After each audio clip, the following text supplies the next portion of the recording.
Oi pessoal, tudo bem? Hoje é sábado, dia 24 de julho, e eu vim aqui para um novo assunto no canal Sara Nicolelli falando sobre esquizofrenia. O assunto de hoje é viver entre o amor e o ódio.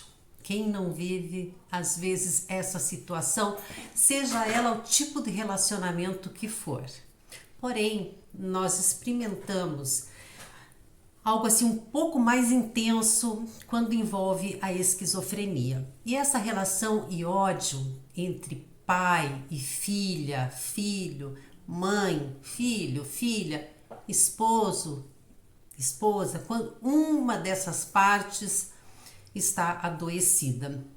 Na verdade, eu acho que ambas ficam adoecidas. Quando há um exagero, né, no amor, um exagero no ódio, a gente acaba saindo um pouco do trilho.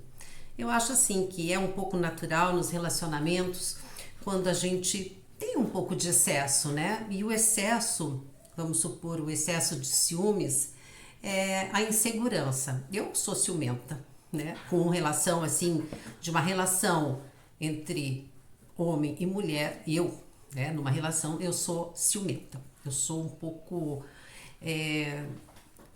insegura, um pouco não, bastante insegura, né? Mas isso aí é um outro assunto, é uma coisa minha particular, que não envolve mãe e filho, porque nunca fui assim ciumenta com meu filho quando ele se relacionava com alguma garota, né? Ao contrário, eu achava assim, eu dava muito incentivo, achava muito bacana e a minha aproximação sempre foi muito grande, né, com as garotas com que ele se relacionou, justamente para que ela frequentasse mais a minha casa, para que nós tivéssemos mais abertura para conversarmos a respeito da doença, né? Bom, é, eu tenho algumas situações nos grupos que algumas mães apresentam essa dificuldade de relacionamento. Isso aí, eu vou falar da mãe porque os pais pouco se manifestam, né? Então eu tô falando sobre o olhar da mãe, o olhar da mãe.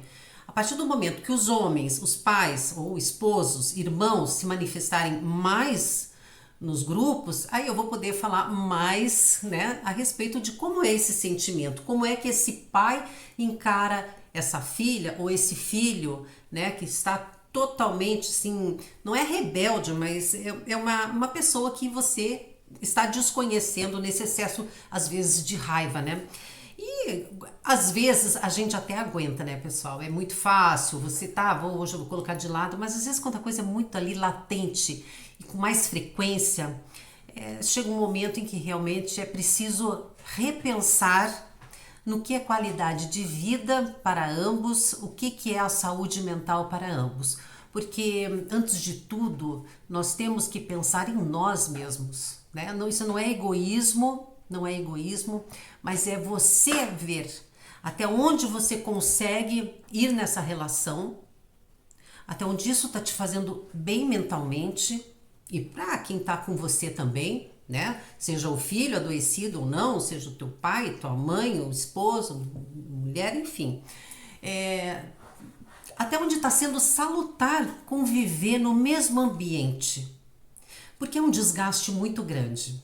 Se uma família que não tem um transtorno mental já é desgastante, casais se separam por incompatibilidades, por excessos de ciúmes, ou enfim, por desleixo, alguma coisa está acontecendo que não está dando certo, né? Mas casamento, gente, é fácil, né? Se dilui até com mais facilidade. Porque o elo que existe entre eles não é um elo para sempre. Deveria, né? Afinal de contas, a gente fala toda aquela bobageira, né? Que eu acho que até é uma bobageira que a gente fala em altar, porque ninguém leva a risco aquilo ali, na risca. Então, casamento é muito fácil, cada um vai pro lado, vê o que vai ficar com o quê, se vai ficar filho vai ficar com alguém, ou como que é.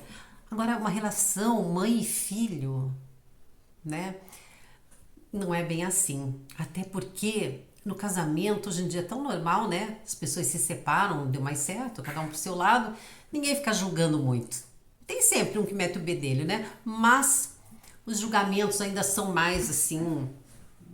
Já diminuíram muito com relação ao passado, né? Lembra que no tempo lá, eu quando era criança, era desquitada, né? Se falasse que uma mulher era desquitada, minha Nossa Senhora, assim, coitadinha, parecia assim que só faltava jogar ali na fogueira e queimar.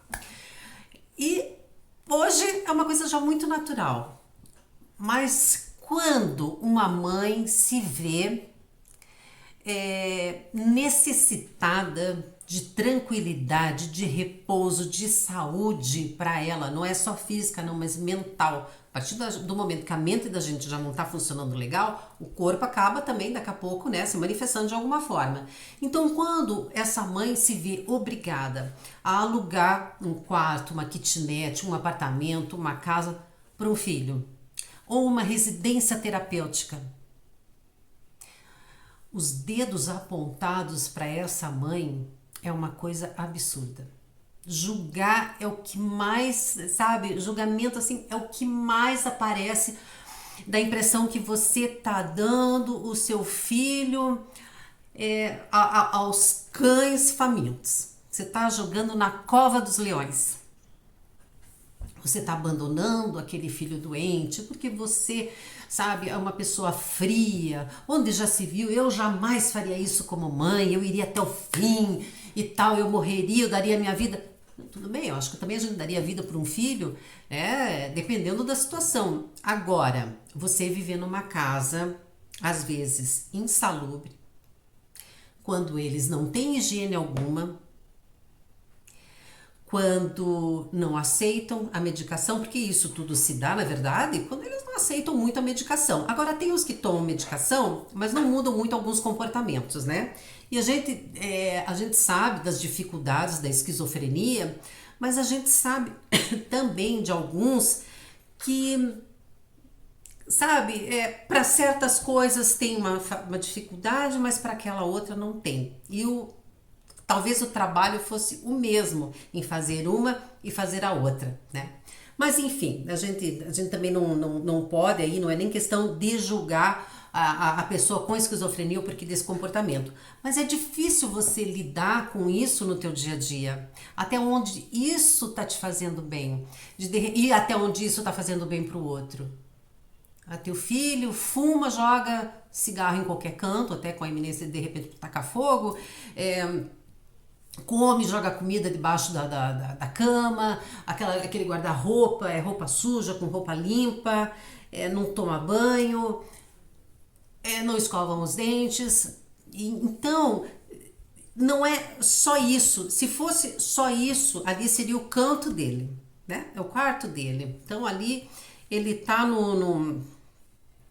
sabe, no seu reduto, onde ele vive daquele jeito, mas você não entra no quarto. Você entra quando ele dá a oportunidade de você entrar, limpar e tudo mais.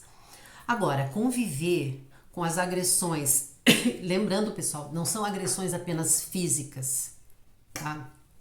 Não é às vezes só as ameaças, ou vai matar, ou vai bater, ou vai fazer, ou vai e faz, né? Concretiza de bater naquela mãe, empurra, mas é o que fala, sabe? As coisas que falam, que doem, não é só de te xingar, mas essa coisa assim maçante e frequente de você ser a culpada da doença, de você fazer mal para eles, você me faz mal, de você ser tóxica, né? Porque é assim que eles enxergam. Uma vez eu li, num dos vídeos que eu fiz já há bastante tempo, uma vez um rapaz, ele escreveu assim pra mim: mãe, não se culpe e não pense que a gente odeia vocês. Na verdade, a gente costuma falar isso pra pessoa que a gente mais ama, que é a nossa mãe. Por quê? Porque a gente sabe que a mãe perdoa. Então, tudo bem, a gente perdoa. Mas até onde você tem condições de você manter essa relação? Isso seria mesmo às vezes que pedir para uma mulher viver com um homem que vive ameaçando, que vai bater, que vai matar, que chama de tudo quanto é nome, né? E não te dá aquela paz. Então você nunca sabe como você vai falar com aquela pessoa, se de repente você vai e bate uma gaveta porque você está provocando, porque você está fazendo isso, ou você fala de alguma forma que aquela pessoa não entenda, aí pronto, você já mudou toda a vida dela, porque você é culpada dela se sentir mal, porque ela tá assim por tua culpa. Até onde você aguenta isso? Num casamento, as pessoas vão chegar pra você e vão falar: cai fora, por que você tá nessa relação? O cara só te humilha, o cara só te deixa mal, o cara coloca em você a culpa dos fracassos dele, ou das coisas que, né, ele põe na cabeça dele que você é culpada. Na verdade, não é que você é culpada ou que ele pensa que você é culpada. Ele tem essa necessidade de jogar essa culpa em alguém. Mas e um filho? Quando é ele que fala isso, como que você se sente, mãe? Agora eu peço a oportunidade dos pais também falarem, né? Por favor, das esposas, maridos que passam pela mesma situação. Porque, gente, você casar, eu tenho várias situações, né? Então vamos por parte, antes que eu me afobo toda para falar aqui. Eu tenho mães no grupo, vou citar uma delas, ela me permitiu que falasse a respeito do caso dela, sem problema algum. A Andrea, ela foi espancada por 90 minutos pelo filho. O filho dela tem, acho que 1,90 m, pesava na época mais de 100 quilos. 90 minutos sendo espancada. 90 minutos que a polícia não chegou, o bombeiro não subiu para o apartamento, até que uma hora o vizinho não aguentou os gritos, os berros, e entrou e conseguiu ajudá-la. Mas para que ela conseguisse, de fato, fazer o filho sair de cima dela e de bater nela, ela teve que enfiar os dedos nos olhos do filho. Olha que ponto, gente, você tem que fazer, né? Se você chega no desespero, porque não você de repente se sente assim tão pequena, mas você precisa se defender. Então, hoje, ele falou um dia pra ela: mãe, eu te amo, mas a nossa relação me faz mal, viver junto me faz mal. Ele está internado há 1 ano, porque realmente ele tem um quadro um pouco mais grave, ele também tem uma outra condição, uma outra doença que eu não me recordo qual é, e ela procura por uma residência terapêutica, porque ele precisa morar longe dessa mãe. E ela também não sabe quando ela vai acordar com ele, de repente, tendo um ataque de fúria. E ele mesmo diz: eu te amo, mas esse amor me faz mal, você me faz mal. O que você vai fazer? Você vai até o fim da vida vivendo dessa forma? É justo isso? Só pelo fato de você ser mãe? É justo isso? Vamos pensar, pessoal, sabe, se colocar no lugar daquela pessoa. Eu vou apanhar até minha morte, vou deixar ele me matar. E daí? Ele mata e vai pra onde? É isso que você quer pro teu filho? É esse o amor que você sente por ele? A outra situação é você casar com alguém que tem esquizofrenia. Você tem a opção de casar. Então, você tem a opção de querer entrar nessa nova vida, né? Nesse espectro esquizofrenia. Eu acho que antes de casar, se você sabe dessa condição, se você, né, você não conheceu no sábado e casou na segunda, né, você vai ter um tempo de convivência, de querer saber se é isso que você quer. E nesse período, que sejam de meses, eu acho que é um tempo para você observar uma conduta ou outra que, né, esteja em desalinho e que não faça parte da normalidade de uma relação ou de uma pessoa. Ou seja, de repente é uma fala desconexa, um delírio persecutório, alguma alucinação. Isso já vai te deixar, né, em um ponto de alerta. Então, você tem que saber. Jogo limpo, o que você tem, o que você faz? Você tem um familiar, procura, tem alguma doença, não tem? Tem esquizofrenia, beleza. O que é esquizofrenia? Vou estudar. Entra para um grupo de apoio, ou procura verificar o máximo que você puder o que é esquizofrenia, qual é o comportamento da pessoa com esquizofrenia. Aí você tem a opção, é isso que eu quero para mim, eu amo e eu vou, né, até o fim. Aí no meio do caminho é que as coisas vão se apresentar, porque uma coisa é você namorar, às vezes num final de semana, sei lá, dorme junto, a outra é o dia a dia, todo dia dormir e acordar. Né? Então é um outro desafio para você. Então você tem essa opção e você tem, né, digamos assim, uma facilidade maior de sair da relação caso você não suporte mais. Né? Olha, não é isso, eu não consigo, não, já deu. Então não é, gente, que você não ame a pessoa, é até onde isso também está te fazendo bem. Julgar é tão fácil, né? Como a gente tem, assim, a facilidade em julgar, mas como a gente tem dificuldade em se colocar no lugar do outro. E é no lugar dos dois, de quem, né, tem a doença e daquele que convive com ela. Gente, eu já passei algumas situações com meu filho em que realmente passa tanta coisa na tua cabeça, tanta coisa.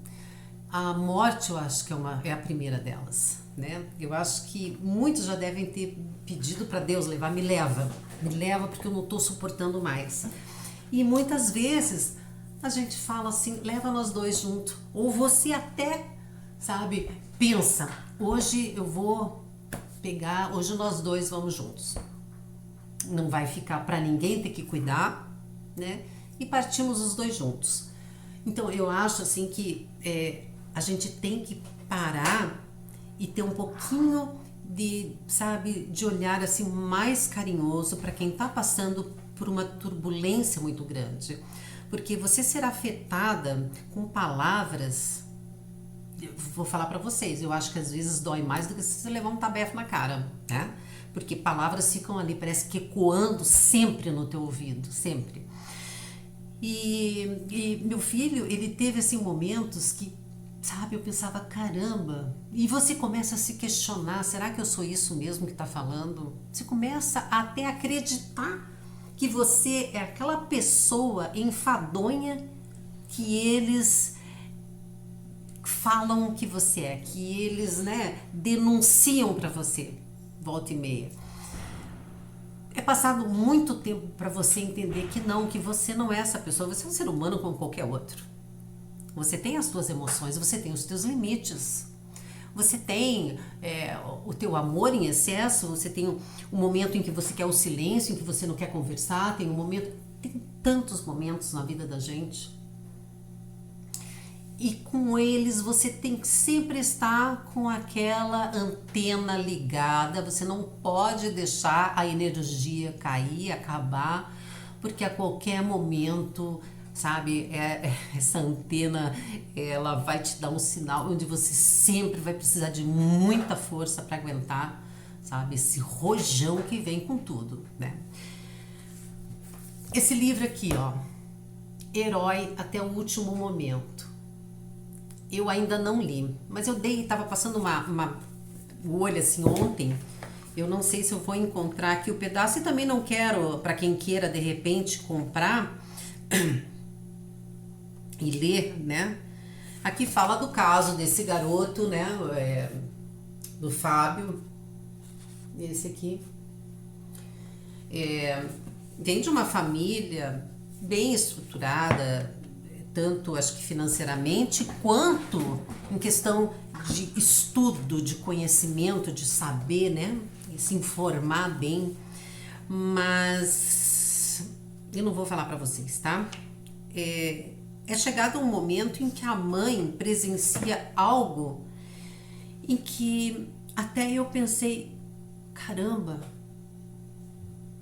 hoje mesmo eu estava pensando, eu falei, eu não teria a coragem, sabe? Não digo coragem, mas eu não teria tido a atitude que essa mãe teve. Eu penso. Aí depois fiquei aqui, sabe? Falei, gente, chega uma hora que você, não é que você joga a toalha, eu desisto. É a hora que você fala assim, eu vou libertar, sabe? Eu vou libertar, vou me libertar e vou libertar também quem está comigo, né? Então, eu acho que não cabem os julgamentos para nenhuma atitude, nenhuma decisão que um familiar tome, né? Salvo, óbvio, né? Desde que esse familiar, essa pessoa, digo mãe, o cuidador direto, não seja radical a ponto de dar cabo a essa pessoa, dar fim à vida dessa pessoa.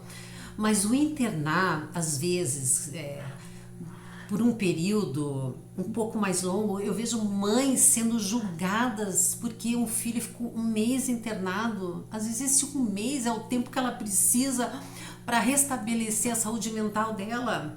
A gente trabalha fora, você às vezes é o sustento da casa. Eu sempre fui sozinha.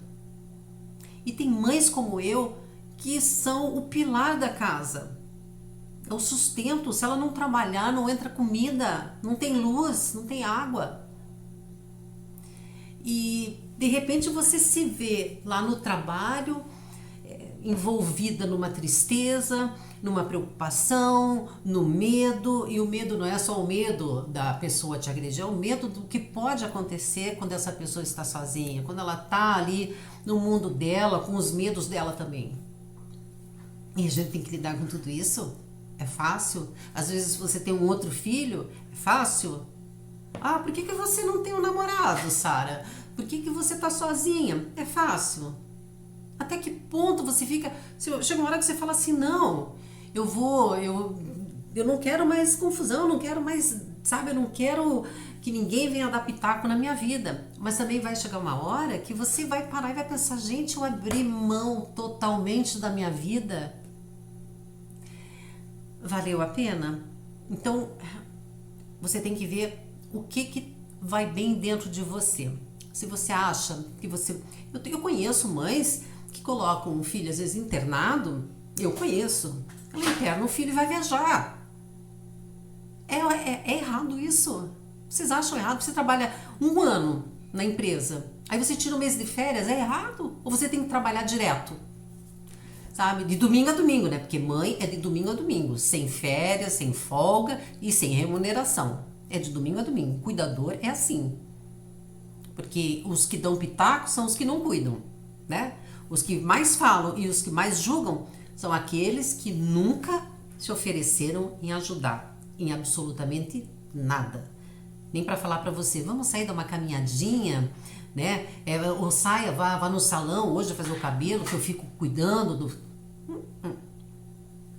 Então, a gente precisa mais olhar um pouquinho para si mesmo. Então, pessoal, eu acho que essa relação entre o amor e o ódio é muito constante, é muito mais do que a gente imagina.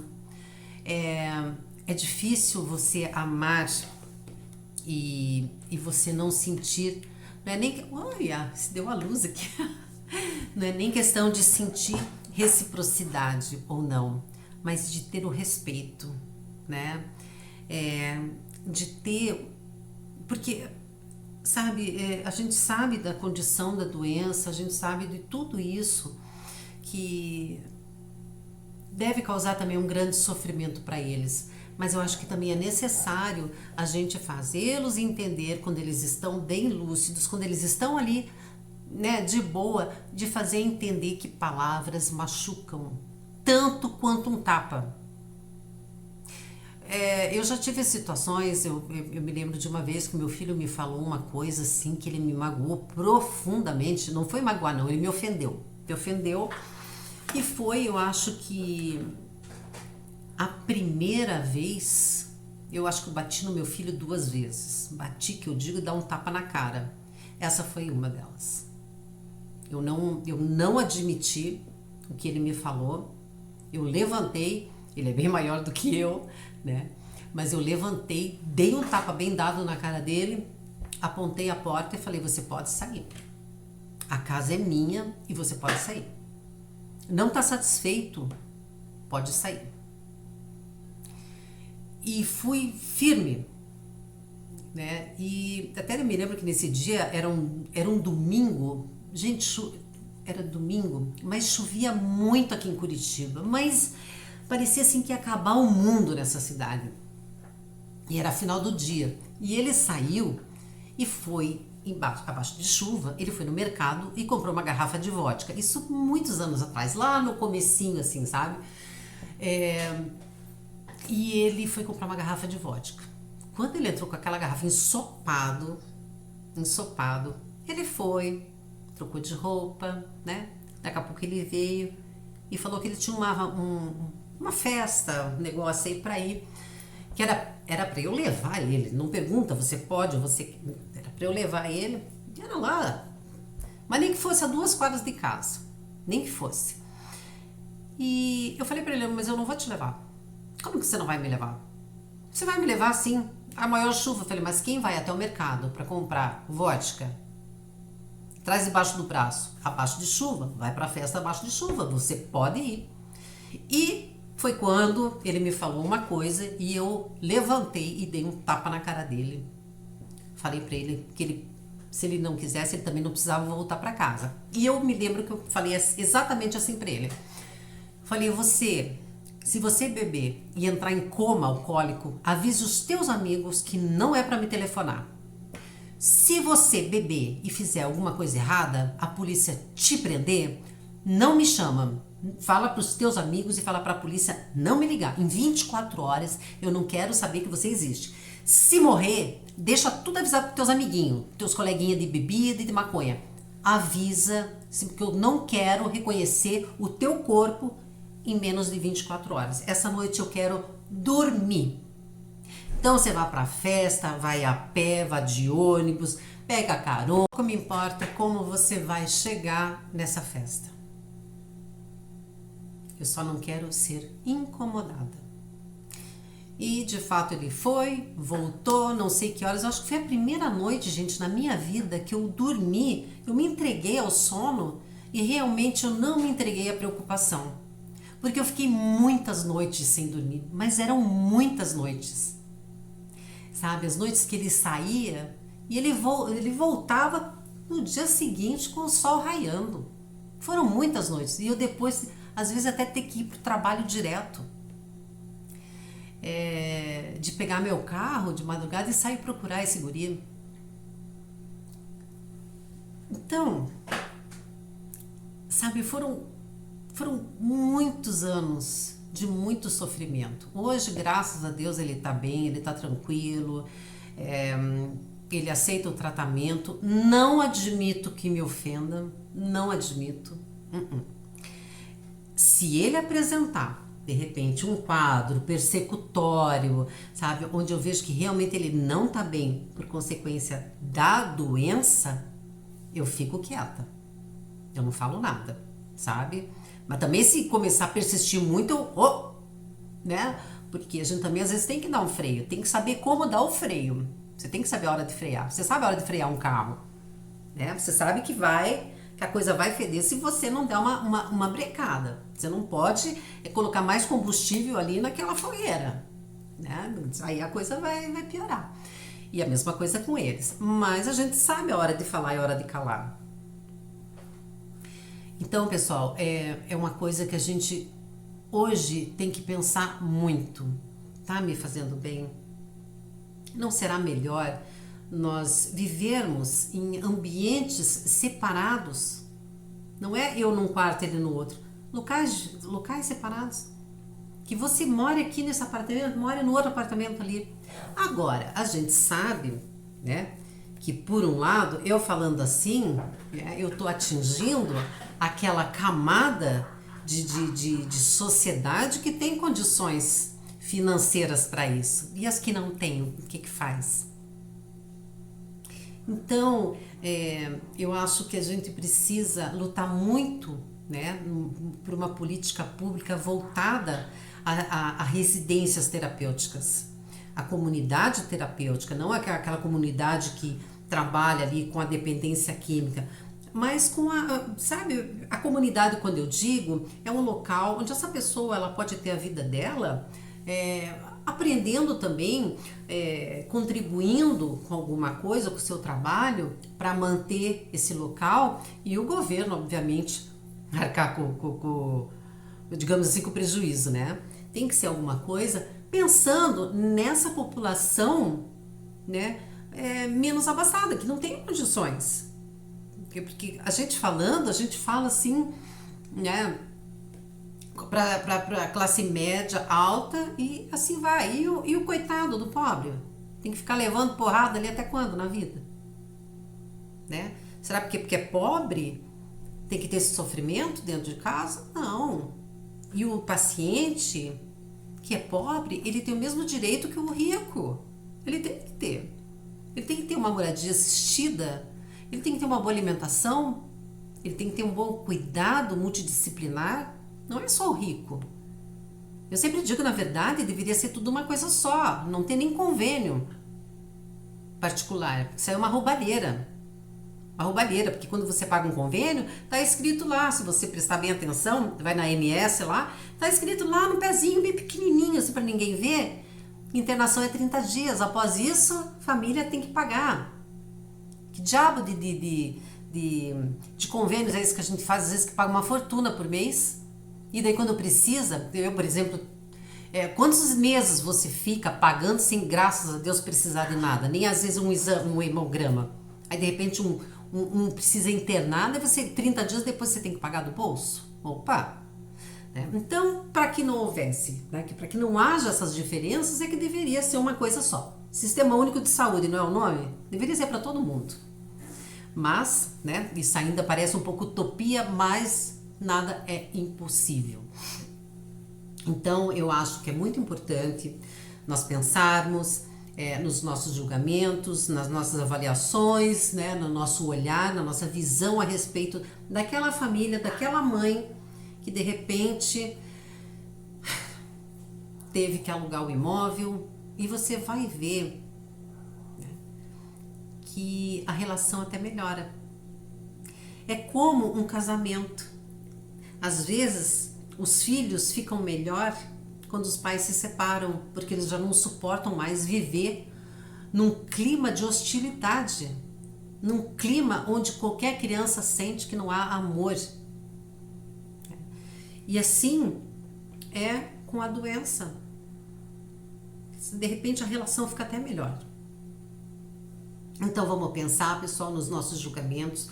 Vamos pensar, né, nessas possibilidades que, se você às vezes tem condições, talvez seja até melhor dar autonomia para essa pessoa, né, dela também fazer alguma coisa, né, no apartamento dela, na casa dela, no quartinho dele. Então, você, né, vai ter que arrumar, você vai ter que fazer suas coisas, comprar tua pasta. A gente tem que dar autonomia, gente, pelo amor de Deus, porque se for uma pessoa 100% dependente de você, aí muda um pouco de figura. Mas aí eu acho que uma pessoa 100% dependente de você é porque realmente ela não está bem, né?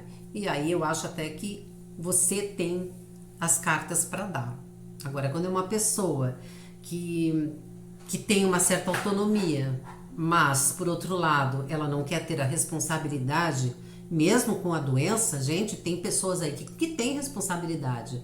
E o Kainan, ele tem as responsabilidades aqui em casa. Ele sabe o que ele tem que fazer e o que ele não precisa fazer. Ele até pode, mas não faz porque não quer.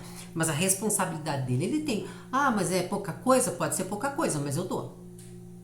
Né? Então, é isso que a gente também tem que, às vezes, mudar um pouquinho na nossa rotina com esse familiar com esquizofrenia. Não entrou na rotina, não tá dando certo e tal, você tem que ver tudo que você pode fazer para que você tenha uma vida mais harmoniosa, né, com você mesma.